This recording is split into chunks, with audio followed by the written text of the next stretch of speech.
Ai visat vreodată ca o echipă super profesionistă să se ocupe de îngrijirea pielii tale?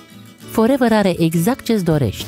Aloe First, o formulă exclusivă bazată pe gel de aloe vera, îmbogățită cu propolis care potențează efectele de calmare și curățare, alantoină și 11 extracte din plante atent selecționate.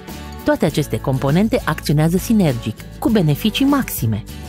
Trusă de prim ajutor pentru intervenția rapidă asupra leziunilor cutanate sau iritațiilor minore, Aloe First face față cu brio și situațiilor delicate, arsuri solare, julituri, zgârieturi.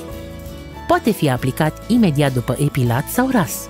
Are capacitate de hidratare și regenerare a pielii, efecte binefăcătoare și pentru păr și scalp. Aloe First. Asigură-te că ai mereu la îndemână acest spray versatil, ca să te bucuri de puterea rapidă de calmare a gelului de aloe vera oricând ai nevoie.